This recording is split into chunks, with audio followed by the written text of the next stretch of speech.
Huge revolutions of lies, a fruitless gyre. The newborn ages perish like the old, as if the sad enigma kept its right till all is done for which this scene was made. So, there is a kind of a purpose behind this repetition, that whatever has got to be done must be got done. Till then it will keep on happening. As if the sad enigma kept its right. It wants, that enigma wants that all must be got done.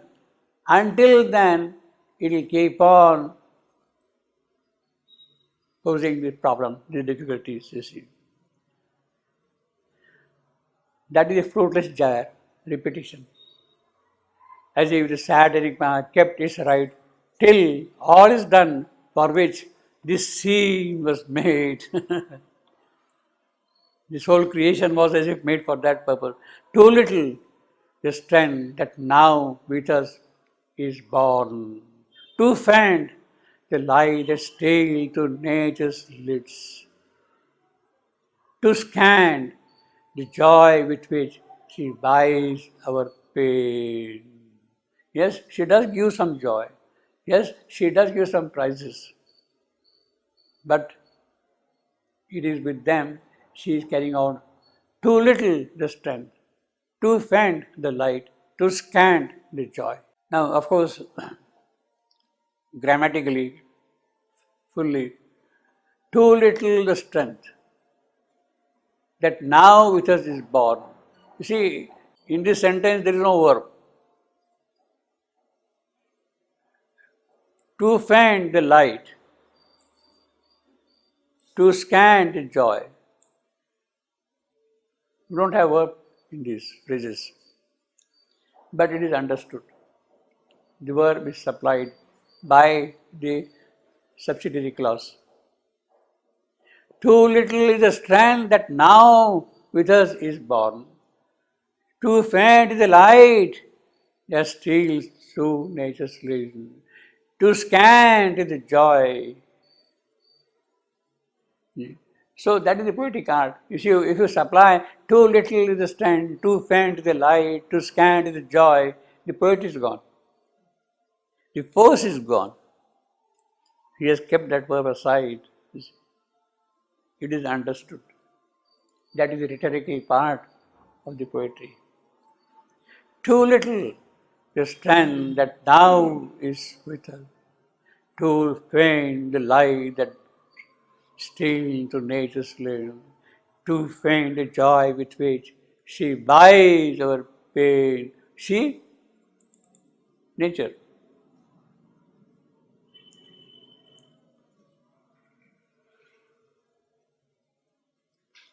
She gives us few lollipops, but but otherwise it is all toil and struggle and suffering. To buy our pain in a brute world that knows not its own sense. That is the commentary about this word of ours. In a brute world that knows not its own strength, thought racked upon the wheel of birth, will live. The instruments of an impulse, not our own. Instruments, rack, wheel, they are instruments. The instruments of an impulse, not our own, moved to achieve with our heart's blood for pride, half knowledge, half creations, that soon tire. Well, that is the characterization of the mental being's work. That is what the mental being is. Thought racked. He says thought, mental being. A foiled immortal soul in perishing limbs, baffled and beaten back we labor still, and null, frustrated, spent, we still survive. Still survive. Foiled, immortal soul in perishing limbs. Well, this is the present state of the body, of the physical. It disappears tomorrow. That is what the Gita says. Jirnani vastrani. Our physical body is a worn out cloth.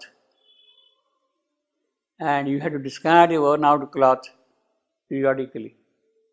Body has nothing to do. Body becomes a worn out cloth. Jirna, worn out cloth. Vastra, cloth. The Isha Upanishad says, Bhasmantam Shariram. Ultimately, what happens to the body? What happens to the body ultimately? It becomes ash. Bhasma, ash. Ultimately, the body becomes ash. You cremate and the body becomes ash finally. All the elements get dispersed and what remains is only the ash. Foiled, immortal soul, well, that is what is happening here along. Baffled and beaten back, we labor still. Annulled, frustrated, spent, we still survive. Is that going to be the ultimate fate of the physical? That is the question he is posing. Will it be finally a worn out cloth to be thrown away and another robe to be put on? What happens to this body itself? Is there any future for this body? Is there any possibility for this body at all? Is it going to be finally consumed with the fire and turned into ash? Bhasmantam Shariram. Is that going to be the ultimate aim of this body? In anguish, we labor that from us may rise a larger seeing man with nobler heart, a golden vessel of the incarnate truth. Golden vessel of the incarnate truth. He will possess the incarnate truth. He will carry the incarnate truth. It will live in him. In anguish we labor that from us may rise, that is our desire, our longing, our wish, our effort also. A larger seeing man. Larger seeing, we are not having that large seeing. Our seeing is limited by mind. We are mental beings. We are confined to the world of mind alone. A larger seeing man with nobler heart. So our heart is not sufficiently noble really. It is not sufficiently wide. A golden vessel of the incarnate truth. Golden vessel. Hiranya Deha. Golden Hiranya. Vessel. Patra. Hiranya Patra. Vessel is Patra. Hiranya Patra. Or incarnate. It is that golden vessel which will hold the truth, which will take birth in this body, you see, in the physical. In anguish we labor. That is our desire, that is our longing, that is our aspiration. That is how the yogic tapasya is for. That a golden vessel for the incarnate truth may be established in it. That is the endeavor of tapasya, of yoga. The executor of the divine attempt, equipped to wear the earthly body, of God. So his insistence is again on that body, communicant and prophet and lover and king. That is the majesty he wants for the new man, and prophet and lover and king. So this is the desideratum. This is what should happen. Desideratum. the desire that it should happen. In anguish we labor, that from us may rise a larger seaman, but he is not rising. There is something coming as a hindrance, as a block, that is not happening. Equipped to wear the earthly body of God, he does not want heavenly body of God. It is in the physical here that we want. He is not the son of heaven. He has to be the son of earth, possessing that heavenly body. Equipped to bear the earthly body of God, communicant and prophet and lover and king. I know that thy creation cannot fail. Now, this yogi is telling the Divine Mother, whatever you have created, how can it fail? Yes, there are difficulties, there are problems, all those things are there, but certainly because it is your creation, it cannot fail. He is trying to please her. Look, do something now. I know that thy creation cannot fail. For even through the mist of mortal thought, infallible are thy mysterious steps. We are not aware of it. We are, as mental beings, doing things in our own way as if, but something is slipping in, something is unknowingly entering into it, of that we are not aware. Otherwise, how these great things can happen? We think that we have done, science has done all those wonderful things, send rockets into space, go here, go there, internet, all those kind of things are there. They have not happened for nothing. Something has entered into them, consciously or unconsciously. But even to the midst of mortal thought, infallible are thy mysterious steps. And though necessity dawns the guard of chance, as if by chance it has happened, but by force of event, by the force of Prakriti, things have to happen. Hidden in the blind shifts of fate, she keeps the slow, calm logic of infinity's peace. Necessity dawns the garb of chance, hidden in the blind shifts of fate, she, who is she? I would say fate.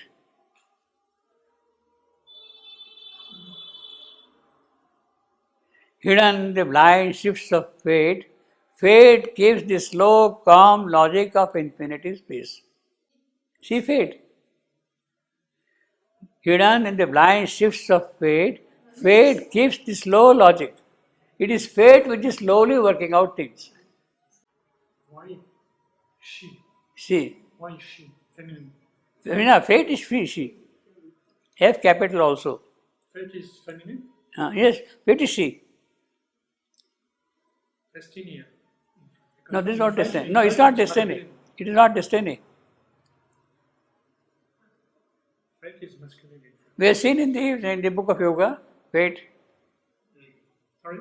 We have seen fate as the feminine. Yeah. In the book of yoga. Fate followed her unforeseen road. Fate followed her unforeseen road. Fate followed her unforeseen. Fate followed her foreseen road. Fate followed her. Her for whom? Her is Savitri or fate? 114.1.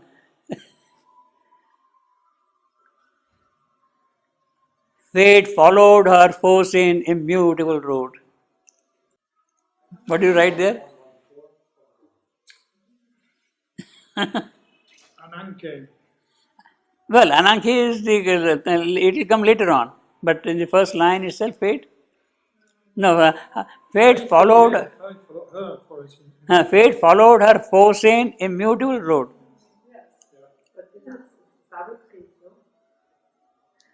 Now, fate here is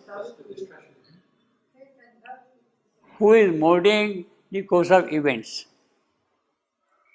Her can be for Savitri, her can be for fate.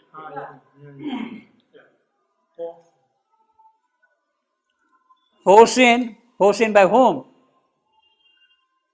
Now again there are you see, it can be Narad who has foreseen the road, it can be fate herself who has foreseen the events to follow, it can be Savitri who has foreseen that thing. Foreseen a mutable road. Yes, it must. Fate is definitely going to follow the immutable road. There is no question about that. There are other couple of instances where fate is distinctly feminine.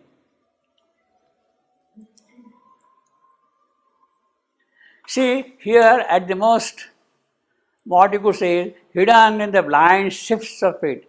Shifts, changes, positioning, poising, you see. Fate, she gives. She could mean at the most necessity. I don't think I will link she with necessity because this is a kind of a subsidiary clause. Grammatically, you may not be able to link directly she with necessity.